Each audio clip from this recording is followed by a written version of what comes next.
Prime minister നടത്തിയ ഒരു പ്രസ്താവന, അതായത് അദ്ദേഹം ദൈവം പ്രത്യേകം അയച്ചതാണ് അദ്ദേഹത്തെ ഈ ലോകത്തിലേക്ക് എന്നുള്ള പ്രസ്താവന അങ്ങേയറ്റം ആശങ്കാജനകമായിട്ടുള്ള ഒന്നാണ്. പ്രത്യേകിച്ച് അദ്ദേഹം അത്തരമൊരു പ്രസ്താവന നടത്തുന്നതിലൂടെ ഒരു സെൽഫ് പ്രൊക്ലെയിംഡ് ഗോഡ്മാൻ എന്നുള്ള ആൾ ദൈവമായി സ്വയം പ്രഖ്യാപിച്ചിരിക്കുകയാണ് അദ്ദേഹം.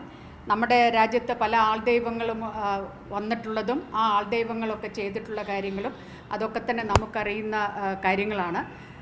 അതുകൊണ്ട് തന്നെ താൻ എന്ത് ചെയ്താലും അതിൻ്റെ എല്ലാം ഉത്തരവാദിത്വം ദൈവത്തിൽ കെട്ടിവെച്ചുകൊണ്ടുള്ള ഒരു മുൻകൂർ ജാമ്യം എടുക്കുന്നതിന് തുല്യമായിട്ടുള്ള ഒന്നാണിത്. അതുകൊണ്ട് തന്നെ എന്തൊക്കെയോ എന്തു വേണമെങ്കിലും ഈ രാജ്യത്ത് ഈ തെരഞ്ഞെടുപ്പിന് മുമ്പായി അല്ലെങ്കിൽ ഈ തെരഞ്ഞെടുപ്പിൻ്റെ റിസൾട്ട് വരുന്നതോടെ സംഭവിക്കാമെന്നുള്ള ആശങ്ക ഉളവാക്കുന്നതാണ് പ്രധാനമന്ത്രിയുടെ ഇത്തരത്തിലൊരു പ്രസ്താവന, സ്വയം ആൾദൈവമായി പ്രഖ്യാപിക്കുക എന്നുള്ളത്. അത് ഈ രാജ്യത്ത് പ്രത്യേകിച്ച് സ്ത്രീകളെയും ഒക്കെ തന്നെ വളരെ ആശങ്കയിലാഴ്ത്തുന്ന ഒരു സ്റ്റേറ്റ്മെൻറ്റാണ്.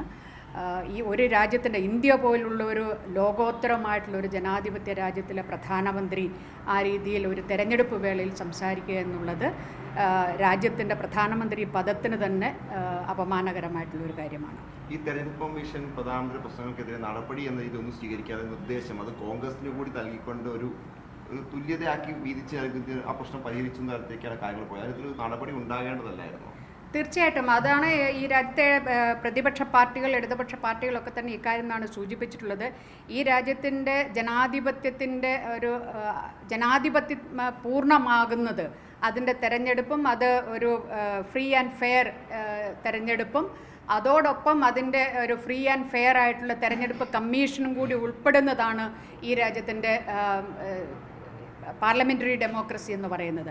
അപ്പോൾ അങ്ങനെയുള്ള സാഹചര്യത്തിൽ വളരെ ക്ലിയറായി ഒരു പക്ഷപാതപരമായ നടപടി സ്വീകരിക്കുക എന്നുള്ളത് പക്ഷപാതപരമായ നടപടി സ്വീകരിക്കുന്നതിനപ്പുറത്തേക്ക് ആർക്കോ കീഴ്പ്പെട്ട് ഭരണത്തിലിരിക്കുന്ന വർഗീയ ഫാസിസ്റ്റ് ഗവൺമെൻറ്റിന് കീഴ്പ്പെട്ട് ആ ഗവൺമെൻറ്റിൻ്റെ ആഗ്രഹങ്ങൾക്കനുസരിച്ച് തീരുമാനമെടുക്കുന്ന ഒരു തെരഞ്ഞെടുപ്പ് കമ്മീഷനാണ് ഇന്ന് രാജ്യത്തിന് മുമ്പിലുള്ളത്. തീർച്ചയായിട്ടും ഇതൊക്കെ തന്നെ ഇന്ത്യൻ ജനാധിപത്യത്തിൻ്റെ മുന്നിൽ വലിയൊരു വെല്ലുവിളിയും ഇന്ത്യൻ ജനാധിപത്യത്തിൻ്റെ തകർച്ചയിലേക്ക് വിരൽ ചൂണ്ടുന്നതുമാണ് ഇത്തരത്തിലുള്ള നടപടികൾ.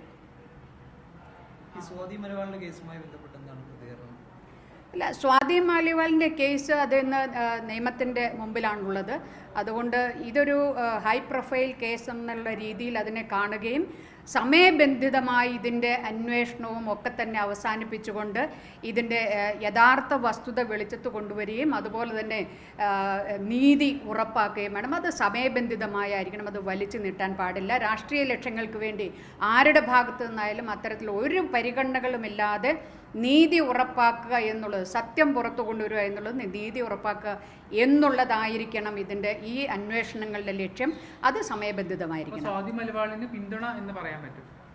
ഞാൻ സ്വാതി മാലിവാളിനല്ല ഇന്ന് അതിനിപ്പോൾ പിന്തുണ കൊടുക്കുന്നോ അല്ലെങ്കിൽ പിന്തുണ ഇല്ലാതിരിക്കുന്നുള്ളതെന്നല്ല, ഇന്നത് നിയമത്തിൻ്റെ മുമ്പിലാണ് വിഷയമുള്ളത്. അതിൽ അന്വേഷണം നടന്നുകൊണ്ടിരിക്കുകയാണ്.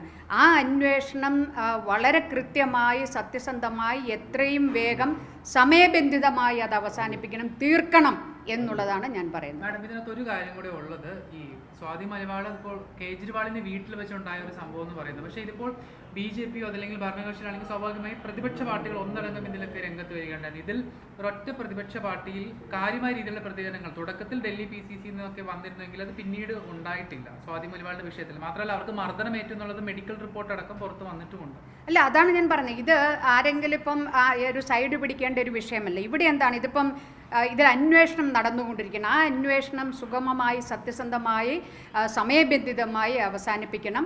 അതാണ് എല്ലാവരും ആഗ്രഹിക്കുന്നത്. അങ്ങനെ നീതി ഉറപ്പാക്കണം. ആര് ഇതിൽ ബാധിക്കപ്പെട്ടിട്ടുണ്ടോ അവർക്കൊക്കെ നീതി ഉറപ്പാകണം, അത് ആർക്കായിരുന്നാലും ശരി. അതുകൊണ്ട് ഇതിനെ ആ രീതിയിൽ കാണണം. അതാണ് ഞാൻ സൂചിപ്പിക്കുന്നത്. ആ രീതിയിൽ സമയബന്ധിതമായി ഈ അന്വേഷണവും അതിൻ്റെ കാര്യങ്ങളെല്ലാം അവസാനിപ്പിച്ചുകൊണ്ട് നീതി ഉറപ്പാക്കുക എന്നുള്ളതിനപ്പുറത്തേക്ക് മറ്റു പരിഗണനകളിലൊന്നും ഈ കേസുമായി ബന്ധപ്പെട്ടുണ്ടാവാൻ പാടില്ല എന്നുള്ള ശക്തമായ നിലപാടാണ് ദേശീയ വനിതാ സംഘടനയുമായി ചേർന്ന് പ്രവർത്തിക്കുന്നതാണ്. അതായത് സ്വാതി മലിവാൾ US-ലുള്ള രീതിയിൽ ചില പേഴ്സണലായ ചില അല്ലെങ്കിൽ അവരുടെ പ്രൈവസിയെ ബാധിക്കുന്ന തരത്തിലുള്ള ചില ഫോട്ടോകളടക്കം ആപ്പിന്റെ സോഷ്യൽ മീഡിയ വഴി വ്യാപകമായിട്ട് അത് പ്രചരിപ്പിക്കുന്നുണ്ട്. അത് സ്വാതി മലിവാൾ തന്നെ ആ വിഷയത്തിൽ അവരുടെ ഒരു ആശങ്ക രേഖപ്പെടുത്തിയിട്ടുമുണ്ട്.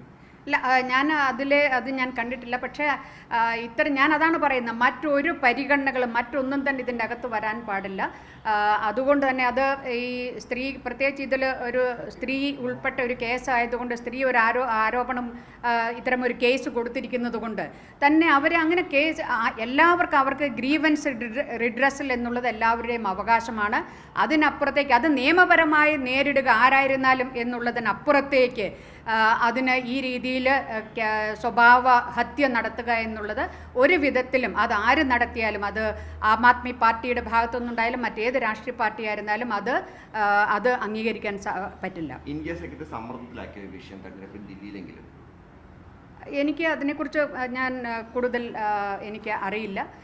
ഇതൊരു വിഷയമാണ്. ഇതൊരു ഒരു സിറ്റിംഗ് എം പി തന്നെ ഇതുപോലത്തെ ഒരു ആരോപണം ഉന്നയിക്കുമ്പോൾ ഇത് ആരെങ്കിലും സമ്മർദ്ദത്തിലാക്കുക എന്നതിനപ്പുറത്തേക്ക് ഇതെല്ലാ പാർട്ടികളും ഇത് വളരെ ഗൗരവത്തിലെടുക്കുകയും ഇത്തരമൊരു ആരോപണം സമയബന്ധിതമായുള്ള അന്വേഷണം നടത്തണമെന്ന നിലപാടായിരിക്കണം, സത്യസന്ധമായി ഉള്ള അന്വേഷണമായിരിക്കണം, അതിൽ ഒരു ഇടപെടലുകളോ ഒരു സ്വാധീനമോ ഉണ്ടാകാൻ പാടില്ല എന്ന നിലപാടായിരിക്കണം എല്ലാ രാഷ്ട്രീയ പാർട്ടികളും സ്വീകരിക്കേണ്ടത് എന്നുള്ളതാണ് എനിക്ക് പറയാനുള്ളത്. ഈ UDF സർക്കാരിൻ്റെ കാലത്തെ പോലെ തന്നെ LDF സർക്കാരിൻ്റെ കാലത്തും കേരളത്തിൽ ഒരു ബാർക്കോഴ അഴിമതി ഉയർന്നു വന്നിട്ടുണ്ട്. പ്രത്യേകിച്ച് ഓരോ ബാർ മുതലാളിമാരും 2.5 ലക്ഷം രൂപ പിരിച്ച് സർക്കാരിന് കൊടുക്കാത്ത തരത്തിൽ അല്ലെങ്കിൽ സർക്കാരുമായി ബന്ധപ്പെട്ട പാർട്ടിക്ക് നൽകുന്ന തരത്തിലേക്കൊക്കെ കാര്യങ്ങൾ പോകുന്നുണ്ട്. എങ്ങനെയാണ് അതിനെ കാണുന്നത്? അല്ല, എനിക്കതിൻ്റെ ഡീറ്റെയിൽസ് അറിയില്ല. അത് ഇടതുപക്ഷ നേതാക്കൾ, കേരളത്തിലെ ഇടതുപക്ഷ നേതാക്കളോട് സംസാരിക്കണം. എനിക്കതിൻ്റെ ഡീറ്റെയിൽസ് അറിയില്ല.